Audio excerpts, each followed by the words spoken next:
1965 کی پاک بھارت جنگ کے دوران شاعر مظفر وارثی کا قومی اور فلمی نغمہ، شاعر ابن انشا کی غزل انشا جی اٹھو اب کوچ کرو۔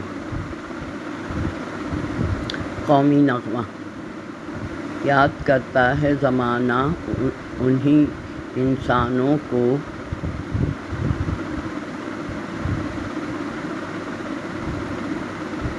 روک لیتے ہیں جو بڑھتے ہوئے طوفانوں کو۔ یاد کرتا ہے زمانہ انہی انسانوں کو، آپ ہی اپنے تڑپنے کا مزہ لیتے ہیں، ہنس کے ہر غم کو وہ سینے سے لگا لیتے ہیں۔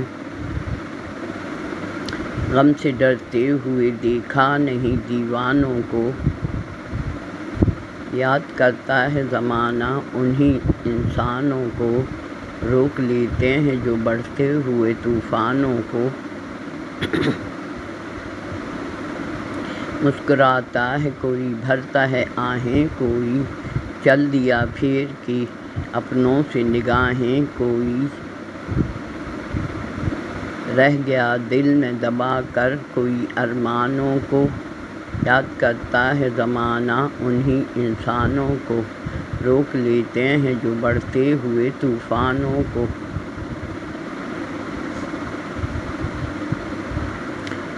ان کی ہمت پہ خوشی ناز کیا کرتی ہے، زندگی ان کے قدم چوم لیا کرتی ہے۔ جو بہاروں سے سجا دیتے ہیں ویرانوں کو۔ یاد کرتا ہے زمانہ انہی انسانوں کو، روک لیتے ہیں جو بڑھتے ہوئے طوفانوں کو۔ یاد کرتا ہے زمانہ انہی انسانوں کو۔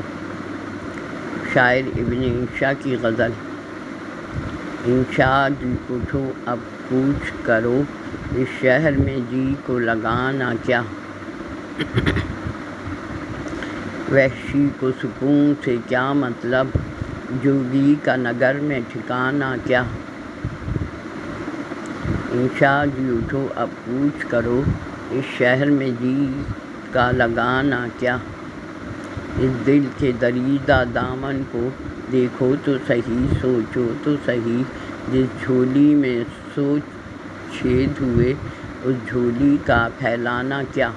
انشا جی اٹھو اب کوچ کرو، اس شہر میں جی کا لگانا کیا، شب بیتی چاند بھی ڈوب چلا، زنجیر پڑی دروازے میں، کیوں دیر گئے گھر آئے ہو، سجنی سے کرو گے بہانہ کیا۔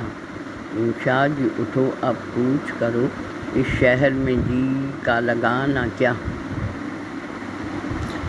پھر ہجر کی لمبی رات میاں سنجو کی تو یہی ایک گھڑی، جو دل میں ہے لب پر آنے دو، شرمانا کیا گھبرانا کیا۔ انشا جی اٹھو اب کوچ کرو، اس شہر میں جی کا لگانا کیا۔ اس روز جو ان کو دیکھا ہے اب خواب کا عالم لگتا ہے، اس روز جو ان سے بات ہوئی وہ بات بھی تھی افسانہ کیا۔ انشا جی اٹھو اب کوچ کرو، اس شہر میں جی کا لگانا کیا۔ اس حسن کے سچے موتی کو ہم دیکھ سکیں پر چھو نہ سکیں، جسے دیکھ سکیں پر چھو نہ سکیں، وہ دولت کیا وہ خزانہ کیا۔ انشا جی اٹھو اب کوچ کرو، اس شہر میں جی کا لگانا کیا، اس کو بھی جلاتے ہوئے آنسو بن بہنا کیا یوں مانی۔ انشا جی اٹھو اب کوچ کرو، اس شہر میں جی کا لگانا کیا، جب شہر کے لوگ نہ رستہ دیں، کیوں بن میں نہ جا بسرام کریں، دیوانوں کی سینہ بات کرے تو اور کرے دیوانہ کیا۔ انشا جی اٹھو اب کوچ کرو، اس شہر میں جی کا لگانا کیا۔